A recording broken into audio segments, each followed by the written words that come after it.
Hello friends, पिछले videos में हम लोगों ने लेखांकन का जो अर्थ था उसकी बात कर ली है ना। और वो हम लोगों ने बहुत धीरे धीरे आराम आराम से की थी, क्योंकि जो विषय हम लोगों के लिए इतना महत्वपूर्ण है, अगर आप सीए बनोगे तो सबसे महत्वपूर्ण विषय है ये। और उस विषय को का क्या अर्थ है वो हमें बहुत अच्छे से समझ में आना चाहिए, क्योंकि ये अब आप समझिए 11th में, 12th में, उसके बाद से बीकॉम में और फिर सीए की प्रिपरेशन करेंगे तो अगले 4-5 साल आपको ये विषय बहुत अच्छे से पढ़ना है। तो हम लोगों ने बहुत अच्छे से अर्थ समझ लिया और आपको बेसिक आइडिया भी लग गया। अब क्या बात करेंगे कि लेखांकन सूचना के एक स्रोत के रूप में, है ना। मतलब क्या हुआ, लेखांकन में हम लोगों ने देखा था कि लेखांकन की हर एक स्टेप पर, हर प्रक्रिया में, जो भी लेखांकन आप पूरा कर रहे हो उस पूरी प्रक्रिया में हर कदम कदम पर सूचना का निर्माण हो रहा है ना। और वो सूचना का निर्माण हो रहा है किस तरह की सूचना का, जैसे कोई ऐसे उपयोग करता है जो हमारे एक्सटर्नल यूजर्स हैं, हमारे बाह्य उपयोग करता है, वो लोग, उनको जिस तरह की सूचना चाहिए है, उन्हें पता करना है कि कंपनी की हालत कैसी चल रही है, ठीक, तो उस तरह की सूचना उनको दे पाना। साथ में इस सूचना के क्या क्या प्रयोग हैं, तो एक तो सबसे पहला होगा कि बाह्य उपयोगकर्ता को आप दे रहे हो, आंतरिक उपयोगकर्ता आप उनको भी दे रहे हो। ऐसे ही कई बार जो हमारा कंपनी का प्रबंधन है ना, जो मैनेजमेंट है, वो अच्छा परफॉर्म कर पा रहा है या नहीं कर पा रहा है। अच्छा परफॉर्म करने पाने का मतलब क्या है कि कंपनी के पास जो भी संसाधन है उन संसाधनों का अच्छे से संदोहन हो रहा है कि नहीं हो रहा है, उनका अच्छे से यूटिलाइजेशन हो पा रहा है या नहीं हो पा रहा है। तो अगर हमें दिख जाएगा अकाउंटिंग में कि यार कॉस्ट बहुत ज्यादा बढ़ गई है, या कुछ जगह पर हम लोग अच्छे से काम नहीं कर पा रहे हैं, क्यों, क्योंकि कंपनी का प्रॉफिट लगातार कम होता जा रहा है, और मार्केट में हम लोग की जो सेल्स हैं, जो लोग हम लोग बेच पा रहे थे कंपनी, वो सारी चीजें गिरती जा रही हैं। तो ये सारी पिक्चर जो है ना, वो हमें, यही तो सूचना है। तो ये सूचना कहाँ से मिल रही होती है, लेखांकन से मिल रही होती है। तो लेखांकन क्या करता है ना, बहुत सारे अलग अलग तरह के उद्देश्यों की पूर्ति करता है। क्या करता है, उद्देश्यों की पूर्ति करता है। लेखांकन के क्या क्या उद्देश्य होते हैं इसकी बात हम लोग आगे के वीडियोस में करेंगे, लेकिन लेखांकन किस तरह के उद्देश्यों की पूर्ति कर रहा है, जिन जिनको जरूरत है सूचना की उनको दे रहा है, और उसी के साथ साथ जो अंदर बैठने वाले लोग हैं कंपनी के और कंपनी के बाहर, उन सारे लोगों को कंपनी से जुड़ी हुई बहुत सारी जानकारी दे रहा है। अच्छा, तो अब यह बात समझिए कि लेखांकन में प्रत्येक चरण में सूचना उत्पन्न हो रही है, ठीक, यहां तक समझ में आ गया। अब यह सूचना कब हमारे लिए उपयोगी होगी, इस सूचना की कुछ खासियत होनी चाहिए ना, कुछ विशेषताएं होंगी क्या, कि कैसी भी सूचना है वो चलेगा। तो इसमें आ जाती है कुछ विशेषताएं, जिसको हम लोग बोलते हैं इसकी क्वालिटेटिव, है ना। तो गुणात्मक विशेषताएं, क्वालिटेटिव कैरेक्टरिस्टिक्स आती है। तो गुणात्मक विशेषताएं क्या होती हैं, इसकी हम लोग बात करते हैं। आप समझ रहे हैं ना कि हर तरह की सूचना नहीं होनी चाहिए, उसमें कुछ विशेषताएं होंगी, तभी वो सूचना क्या होगी, उपयोगी होगी। ये क्यों जरूरी है, क्यों, क्योंकि सूचना तो उत्पन्न हो रही है, लेकिन वो सूचना हमारे लिए यूजफुल कब होगी, जब उसकी कुछ विशेषताएं होंगी, उसमें कुछ ऐसी चीजें होंगी जो जो उस सूचना को हमारे लिए महत्वपूर्ण बना दे रही है, मीनिंगफुल बना दे रही है, उसका कुछ अर्थ निकल करके आ रहा है। तो वो क्या क्या होंगी, और ये गुणात्मक विशेषताएं जो है ना, ये इसका निर्णय कौन लेता है, ये समझिए। कौन ये पता करता है कि ये गुणात्मक विशेषताएं है, ठीक है या नहीं है। तो देखिए, पहले तो विशेषताओं की बात कर लेते हैं, फिर मैं आपको ये समझाऊंगा।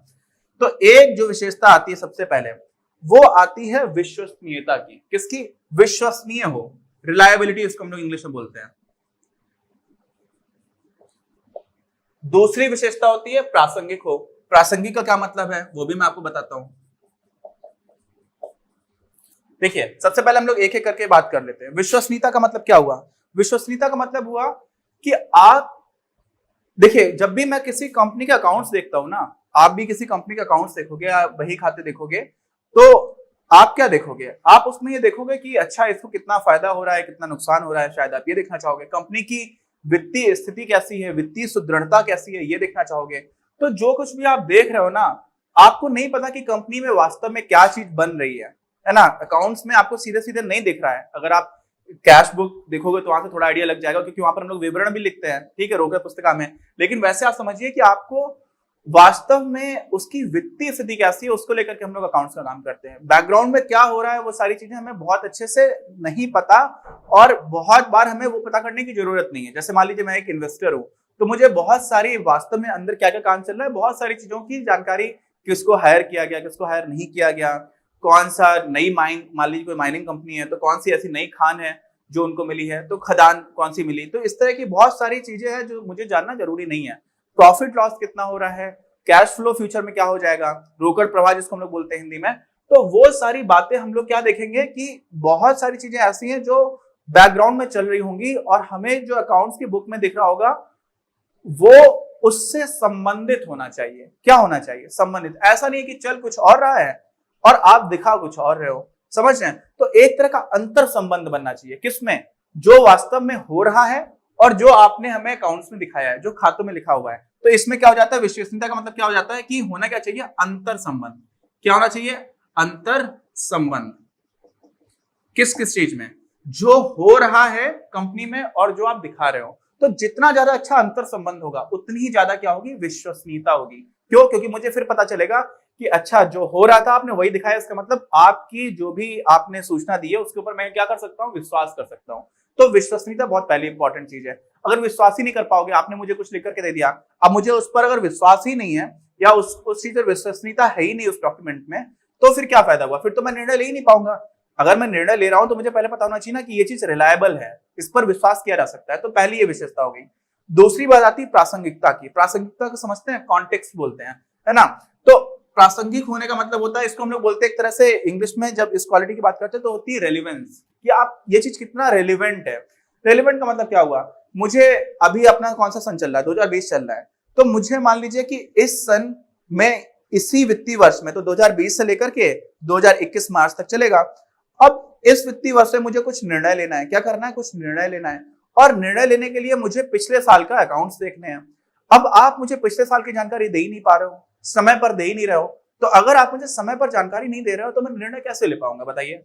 मुझे निर्णय लेना है आज, है ना? और आज मुझे जो जानकारी चाहिए है, जो भी अभी तक पास्ट में हुआ, भूतकाल में हुआ, वो जानकारी अगर आप मुझे नहीं दे पा रहे हो तो फिर वो रेलिवेंट नहीं होगी मेरे लिए। इंफॉर्मेशन क्या नहीं होगी? रेलिवेंट नहीं होगी।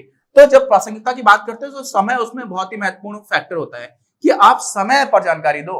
अगर आपने समय पर जानकारी नहीं दी तो फिर वो रेलिवेंट नहीं रही। समझ में आया? आप चाहिए आज आप दे रहे हो, 2 दिन बाद रहे हो, तो फिर उसका कोई मतलब नहीं रहेगा। अब दूसरी चीज क्या होती है प्रासंगिकता में? कि जिस चीज पर बात की जा रही है, जो चीज पूछी जा रही है, आप वो बताओ। जैसे आपसे पूछा गया कि आपका नाम क्या है, तो आपने बोला मेरा नाम दिलीप है, मैं कानपुर में रहता हूं, मैंने आज खाना नहीं खाया, मेरा भाई का नाम सोनू है। आप ऐसे मुझे बताते चले जाओगे तो उसमें क्या होगा? उसमें आप ये समझिए कि भाई मैंने आपसे पूछा आपका नाम क्या है, तो आप बता दो मेरा नाम दिलीप है। आप मुझे बहुत सारी जो कहानी सुना रहे हो, क्या वो मेरे लिए इस क्वेश्चन के लिए रेलिवेंट है?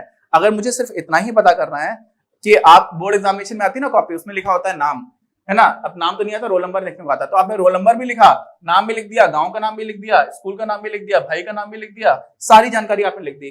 तो वो जानकारी ज्यादा देना महत्वपूर्ण नहीं है, जानकारी रेलिवेंट देना महत्वपूर्ण है कि आपको चाहिए क्या है। समझ रहे हैं?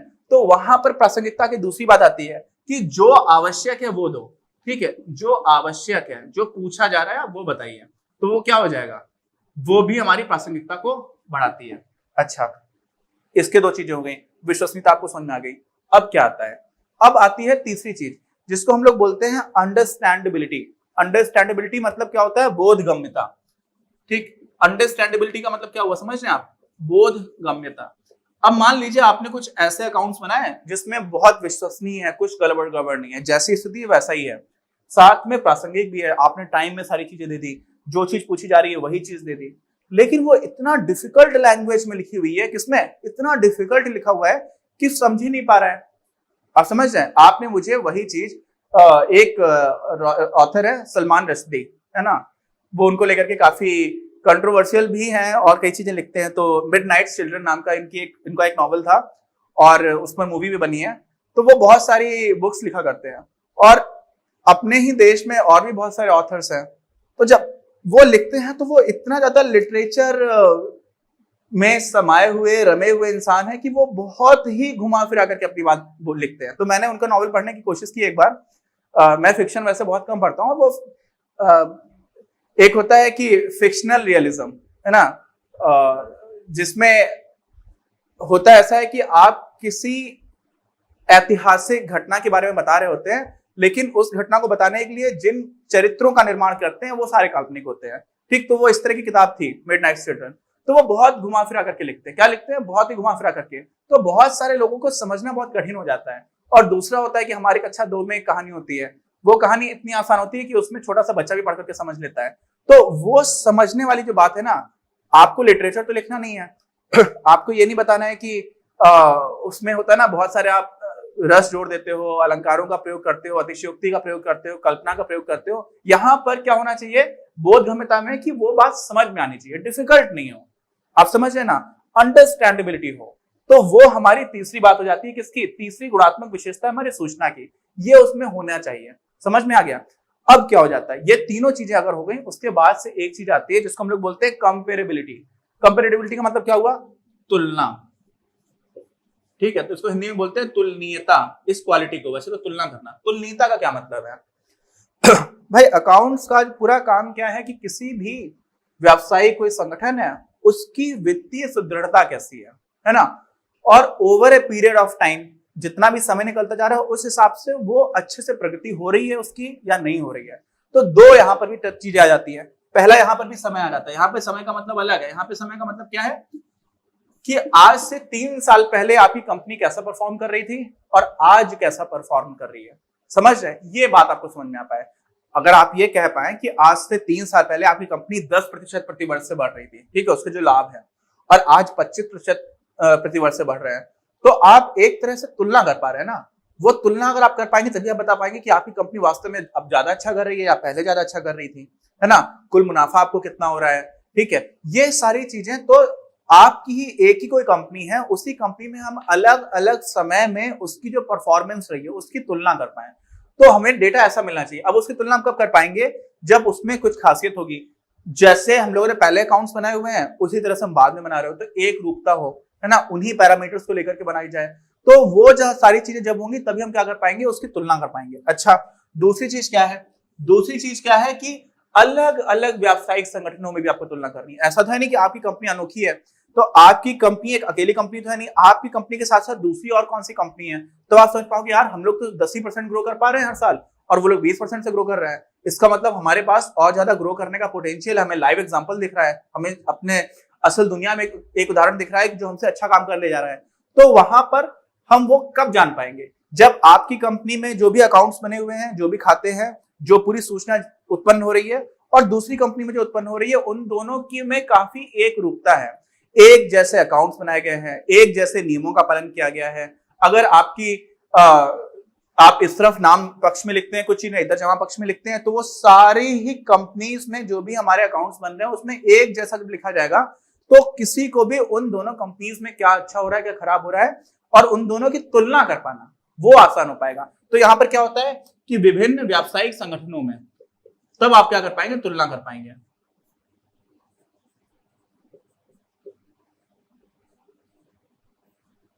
तो देखिए, बहुत जल्दी रिवाइज कराता हूं। लेखांकन है सूचना का एक स्रोत है, बहुत सारे तरह के उसके प्रयोग होते हैं, बहुत सारे यूजर्स होते हैं, बायो उपयोग करता है, आंतरिक उपयोग करता है। फिर क्या हुआ, सूचना हर एक चरण में उत्पन्न हो रही होती है, लेकिन उसकी गुणात्मक विशेषताएं होती हैं। क्या क्या होनी चाहिए, विश्वसनीयता होनी चाहिए, उस पर विश्वास किया जा सके, प्रासंगिक होना चाहिए, सही समय पर मिलना चाहिए, जो बात पूछी जा रही है वो बताया जाना चाहिए, बोधगम्यता होना चाहिए। बोधगम्यता का मतलब क्या था कि समझ में आने वाली बात। अब समझ में आने वाले बात का एक और एंगल है कि अकाउंटेंट ने, लेखापाल ने तो अपनी जानकारी बना करके दे दी, अब जिस तरह से उसने जानकारी बना करके दी है आपको उसी कॉन्टेक्स्ट में समझना भी चाहिए। किसको, जो भी हमारा बाह्य उपयोग करता है या आंतरिक उपयोग करता है, जो उपयोग करता है सूचना का, क्योंकि हमें पता है कि जो हमारी सूचना है वो साधन नहीं है, क्या है, साध्य है। हम लोगों ने ये पहले बात की थी, ये साध्य है। तो सूचना अंतिम ऐसा नहीं है हमें कि सूचना प्राप्त करनी थी, सूचना किसी काम के लिए प्राप्त करनी थी, निर्णय लेने के लिए। तो जो भी निर्णय लेने वाला इंसान है ना बोधगम्यता में, उसको उसी हिसाब से समझना चाहिए, उसी नजरिए से समझना चाहिए जिस नजरिए से वो सूचना उत्पन्न की गई है।